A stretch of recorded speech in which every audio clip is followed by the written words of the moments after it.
Like, here's a pamphlet to a Hitler museum. Just Shut up, Arnav. I said shut up. Shut up, Arnav. Shut up, Arnav. Shut up, Arnav. I recently got into an argument with a drunk uncle of mine. We all have a drunk uncle, right? Yes. If you don't have one, you're one. That's just how it works. Sorry, just saying that's how it works. I have so many drunk uncles, they've made me one. Okay, now I'm also drunk uncle. We get into arguments. Okay, so we got into an argument because uncle very loudly screamed, "Why are there so many gay people suddenly?" Do you understand that's bigotry on 3 levels? Firstly, why so many suddenly? So I'm also drunk, we'll go point by point.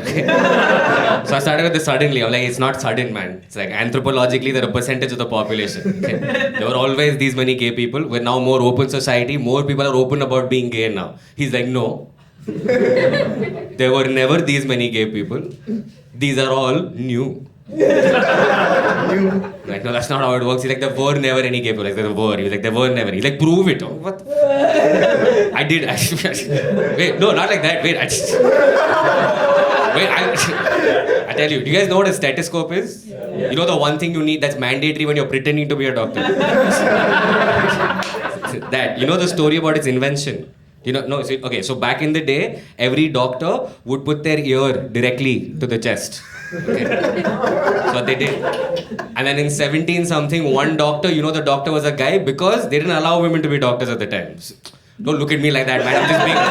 It's historically accurate, dude. I wasn't in charge. What the fuck? But one doctor felt uncomfortable putting his ear on a woman's breast, and so he invented the stethoscope. You're telling me he wasn't gay?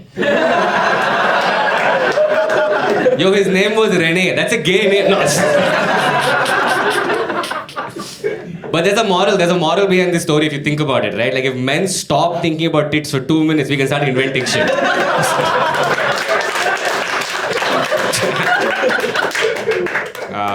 I was recently doing shows in Berlin, in Germany, and after my second show, I'm walking back, late night, walking back to my flat, when this old drunk white guy started yelling at me in German. So then I yelled back, "I don't speak German," because that felt appropriate. I can't be like, "Hindi malum hai." No, so I screamed, "I don't speak German." That guy yells back, "Go back to where you came from." So then I yelled back, "They don't give me a visa without a return ticket." I am going back. It's already planned. So then he screams, "Oh." So then I get pissed. I was like, "How do you not know this? Where are you from?" He's like, "Stuttgart." I was like, "You go back to where you came from, asshole." What the fuck is this? It's crazy, man. As soon as I came back from Berlin, I felt sick, dude. Like, bad headache. My nose was blocked. I was just coughing up phlegm, but no fever. Okay, it's the weirdest symptoms I've ever had. So I called up my friend in Germany, and he was like, "Dude, you might have been exposed. AQI in Berlin is really bad." So I'm like, "You guys know this, that this can happen with like AQI? Like, you know what, air quality index, you know that scale, like green, yellow, red. Red is bad because communism." I don't know. I'm just saying you could have picked any color, right? It could have been like blue to black also. I don't know who decided, but red is bad, okay? So I checked AQI of Bangalore because that's where I live. Checked Bangalore. Bangalore's green, safe, 106 ppm. Bombay, also green, safe, 70 something ppm. I checked Berlin all the way in red with 20 ppm. So I was exposed to fresh air. Dude, that's crazy, right? You go to Germany, you learn propaganda, right? Because that's what this is. This is propaganda, right? Where science loses to color coding.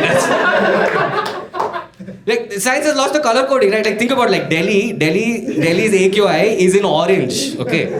But you can't say anything. It's apparently very safe. It's the safest color for this country. There's a reason why I'm wearing this color also.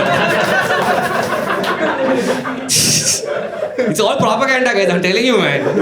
I'll give you another example, okay? A few years ago, pandemic, family friend who's a resident of Germany, got stuck here, okay? With like old parents, young kids. Had to wait for everybody to get vaccinated here before they could go back. So they go back, now she's traveling with elderly parents, young kids. First person off the flight, she's in line at immigration, and the German immigration officer was like, "I cannot let you into the country." And she's like, "Why? I'm a resident, this is all my family." He's like, No. Your passport photo doesn't match your vaccine certificate photo.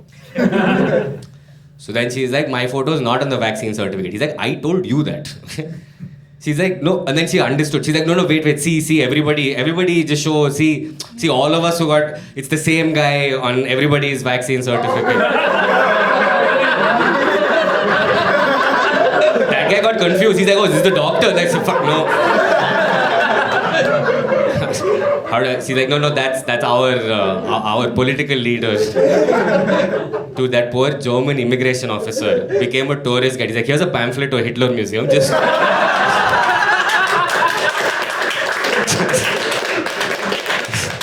I'm wearing orange, guys.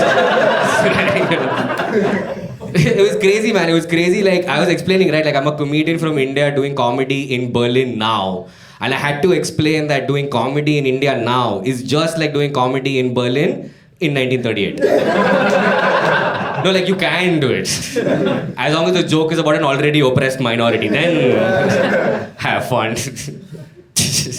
Like, the list of safe topics for comedy is like your own family as long as it's not religious. Women. Sorry, just all of you we can make fun of. Or if it's a specific woman, cancelable. But all sexism is back. Sorry, never left only. But and the rest of the list is Muslims, fruits, and furniture. That's all. It's crazy, man. Like, here's the thing. I realized, like, propaganda at a very young age. Okay, I was in 4th standard when for my history exam, I had to memorize the Gettysburg Address, that Abraham Lincoln speech. To, like, memorize it by heart, because they give it as fill in the blanks, those assholes. Okay? You remember every fucking word, okay? And my grandma was put in charge of babysitting me, like, making sure I study for this exam, and to make sure that my 9-month-old NRI cousin stops crying. And my grandma was like, fuck it, I'm great at delegating. She's like, you recite that speech to her. And she bounced. Now I'm just like, now I don't know if it was my pre-puberty soothing voice or the words of Abraham Lincoln, but this damn American did not stop crying if I didn't do that speech, right? I had to just after the exam also, I'm still fucking reciting the speech because that's the only thing that stopped her from crying, right? I cut to 7 years later. Now that 7-year-old is in an argument with my grandmom about which country is better, India or America. And my grandma was looking at me for help. I was like, this is partially your fault, okay? You made me indoctrinate her, okay? Now my fault. My grandma was fighting emotionally, right? She's like, listen, my father was a freedom fighter. My husband, your grandfather, fought 2 wars for this country in the Indian Army. And my cousin sister's winning the argument like, but you don't have Ben and Jerry's. Just... You understand, like that's it's capitalism versus patriotism. That's what propaganda does to us, right? Only propaganda can make a 60-year-old debate a 7-year-old. One person clap. Do it collectively next one, okay? This is the top of propaganda, right? Like while I was in Berlin one night, it was fucking cold, right? I just saw this bar. I ducked into the bar, and it was a brothel. It wasn't a bar. Okay. Here's how I knew it was a brothel, right? I got ordered a drink and then I realized. Because the average age of the room was 67 because I was bringing it down. Of the men. The women were like all ages, shape, size, color, practically naked, okay? I found out how much they charge and I was like, dude, they have more financial stability than me. Because they're not, you can't call them hookers or prostitutes. They are independent subcontractors. It's legal there. It's regulated. Okay? I'm like, dude, one's doing a PhD and all. What the fuck? Bachelor. Dude, look, there were some of the most beautiful women I've seen in my life. And why lie to you? I contemplated. Okay? I contemplated. I was like, dude, if I don't eat for 2 days, don't drink for 3 nights, maybe I can fit this into my budget. But I haven't even finished my first drink and I see these women have already left, like there's a private room and they're back. And I was like, No, have you ever been to a restaurant, you ordered some food and it came too fast? It's not fresh. But man, the propaganda that I learned from these women, dude, like, cause this woman, like, she walked up to me and she's like, you want to, like, sexy? I don't know. She's like she's trying. And I was just honest, I was like, look, I can't afford you. And she's like, oh, you fucking Indian men start bargaining like this only. This is not for bargaining. Walked off. I'm like, what the hell? And then correctly at that moment, 3 Indian uncles walk in, okay? They see me, they panic, they're checking, is he one of our nephews? Like, sent to catch us. Dude, here's how I knew that those 3 bastards were regulars, okay? Because 2 minutes after they walked in, DJ started playing Kala Chashma. I'm like, where the fuck am I, right? Dude, as soon as Kala Chashma played, all the women started like, and I was like, no, I can't say, now like to protect Indian men pride, I can't start bargaining, like I can't say I can't afford you, right? I have to be like, no, and I have to come up with a reason why I'm saying no. So I'm saying no to this woman and she's like, Indian men don't understand no, why are you saying no? I'm like, what the fuck? What are these stereotypes, man? So I was like, I told this other one, I was like, no, I just finished. Sister, just now. She looks at me, she's like, you Indian men's balls are never empty. You guys don't need reload time. I'm like, who are you hanging out with, man? Who? What the fuck is going on? I was standing at the bar, I was like, listen, I'm going to finish this drink and fuck out of here, okay? That's when they reveal it's buy one, get one. For beer, not women.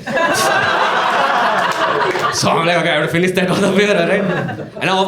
And pretty much every woman has tried, like they've made some effort to like, and I've said politely no and all. But there was one woman who didn't try, like there was a black lady to the side, just refused, like did not even come close. I smiled at her, she smiled back, and then she walked up to me. I was like, hey, how come you didn't ask me? And then I was like, oh, yeah. I already know what stereotype she's going to say, right? She's black lady, she's like, oh, Indian man, you small dicks and all that, right? So I'm preparing a response for that. But then she's like, you're Indian, you guys don't like black people. I'm like, fuck. I mean, we like them in IPL, but other than there is a point to what she said, right? And then her point wins because I got, like those 3 Indian uncles are with 3 blondes. I'm like, no, they're different generations, okay? My generation is the Zoe Saldana generation, right? Like black, blue, green, still hot, dude. We don't care. Okay? Color is not a matter to me. So now she thinks I'm interested, okay? She's like, oh, so you want? I was like, no, small dick only. And she's like, so what? I love chicken tikka. Mama. I'm like,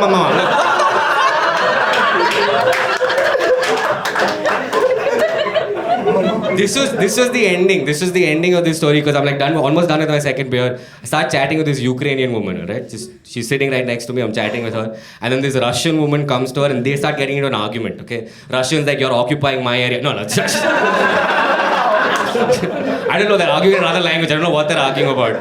But then I was like, hey guys, I'm from India. Our Prime Minister stopped your war, I'll stop your argument. And they're like, asshole, the war is still going on, who told you it stopped? So like, no, sorry, it didn't stop. Our news channels told us that he stopped it for like 6 hours. So like, he stopped it for 6 hours. I was like, yeah. Like, why did he start it again? I was like, okay, no. He didn't stop it also. He just helped evacuate us Indians. And they're like, that's how war works. Okay, so like, now I'm getting educated by these 2 PhD students.